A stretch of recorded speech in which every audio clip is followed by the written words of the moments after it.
Well, next up, listen, the one and only, the man, the myth, the legend, I have in store for us, Mr. Tom Rauen. Tom, are you still there? Are you with us? Yeah, how's it going, guys? Oh Hey, my Tom. gosh. It's going great. It's going much better now that we see your happy face, your big smile. I love it. It's so fun to reconnect with you. Thanks for joining us. For those who don't know, Tom is also a big deal in our industry. We're so grateful that you could join us as the other guests have been rolling in and rolling out. Tom, you have done a lot of work in your short impressions, imprinting, screen printing career. I know you got your hands in lots of things, but I met you through screen printing. I know you as the founder of Shirt Lab or co-founder of Shirt Lab. And now you, among other things, is the Envision screen printing story fading and now it's 1-800 t-shirts? Did I get that right? Yeah, we're doing a transition, little relaunch of the 1-800 t-shirts brand. And we're going to be sunsetting Envision tees here at some point. The 1-800 t-shirts brand. How cool is that? That's a kind of a big deal, right? Yeah, it's easy to remember phone number, that's for sure. Well, Tom, and you always have about 12 projects going, so something must have gotten finished up and you had an opening. So 1-800 t-shirts, huh? Yes, for sure. Very cool. Right. So, Tom, tell us the story. This is so good. I remember this is going to be a little bit personal, but one time you were talking about something and Terry was there and Terry reached over and he said, so Tom, where did you learn to screen print? How did you get started? How That did was you get actually an started? interview on Two Regular Guys. Well, I actually learned, I flew down to Phoenix, Arizona about 17 years ago. And I went to this crazy 3-day screen printing class. And there's a guy by the name of Terry Combs who taught me how to screen print. And super nice guy, great personality. And I got home and there was orders waiting for me when I got home. And well, it was an experience. I didn't remember everything that you taught me. That's for sure. But we got it done. I had to share that story because I thought it was so funny when Terry was retelling. He kind of stepped in it a little bit. And guess what I found? The internet is a wonderful thing. Guess what I found right here? Check it out on screen.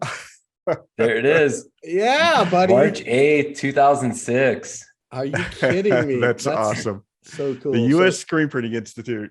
It's been a while, Terry. It's been a while indeed. So, Tom, listen, you are known for your creative approach. You are, I think, a visionary. I think you embody entrepreneurship more than most I know, and you're really good at building momentum.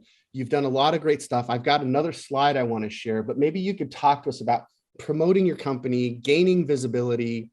How do you do it? How do you come up with these ideas? Because I'm going to share my screen right here and check it out. Tom, you're everywhere. You have, look at this. You have a costume or a suit jacket for every main holiday. You've got a mac and cheese fest.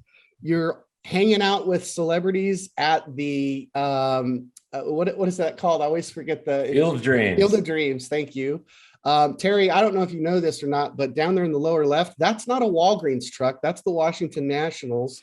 Or the not, are they the Nationals? Always Yeah, the baseball team. And then we've got Tom doing, I don't know, some kind of a Irish jig. And then there's the infamous t-shirt wearing contest. Tom, you're always in the middle of this fun stuff. It's one of the things that draws me to you. And in that article, it said you're a force of personality, which is true. Yeah. Tell our audience, share something with our audience. How can they build momentum? What are some of the things they could be doing? So I guess starting off I started the business when I was 22, and I was like, all right, how can I be as resourceful as possible? Because I didn't have a budget to spend on advertising and marketing. And we still really primarily don't spend a whole lot on marketing and advertising. And we use word of mouth, and it's not word of mouth of people saw our t-shirts somewhere, or it's word of mouth of our customers. It's more of word of mouth of what we're doing, what I'm doing. And it creates this kind of fun, unique thing of what's going to happen next, or what is he going to be doing next. And we want to be part of the conversation, even when we're not in the room.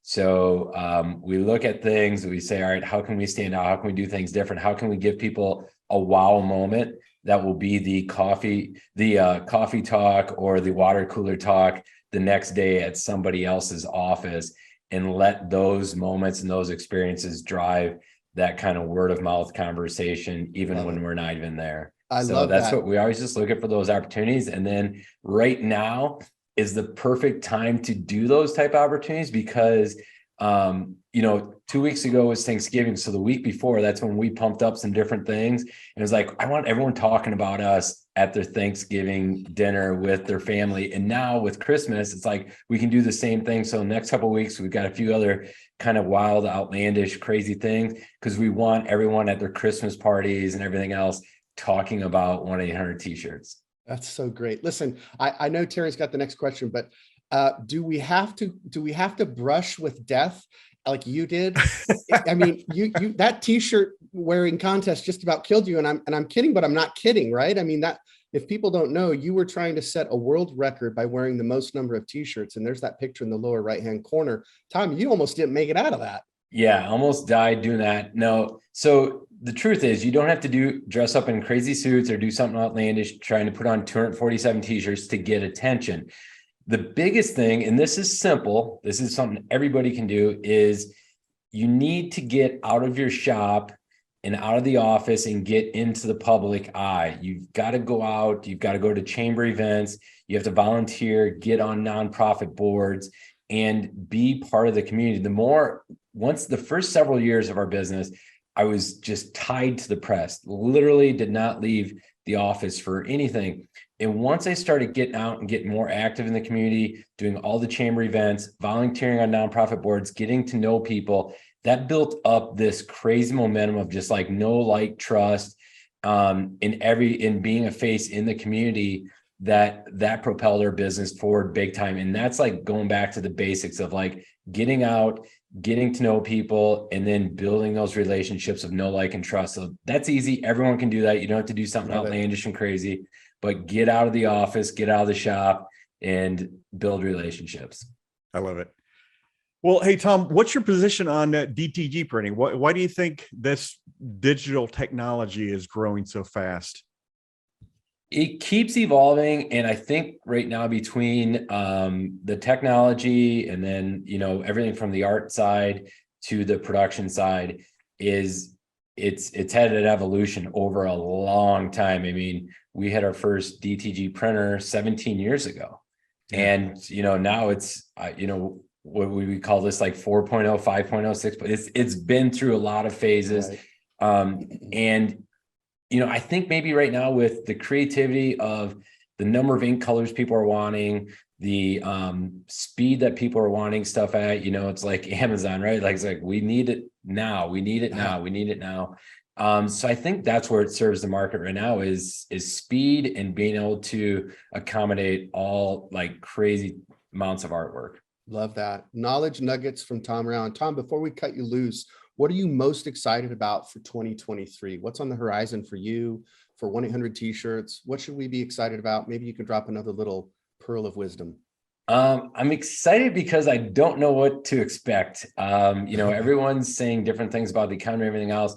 We create our own economy here. So I'm excited about how we can buck the system a little bit, go outside the status quo, keep pushing stuff forward.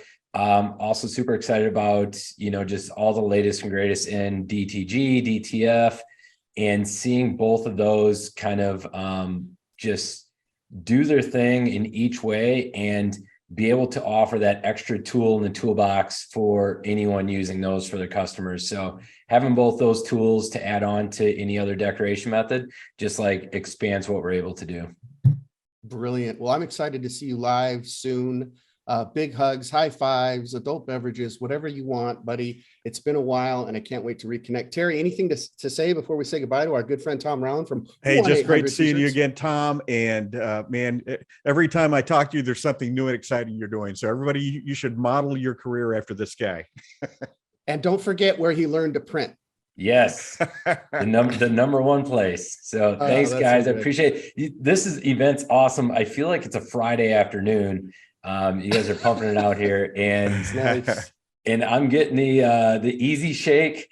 Yeah, Tom's feeling it. We're getting the easy shake. I love it. Okay, buddy, we'll be in touch later. Thanks again for joining us.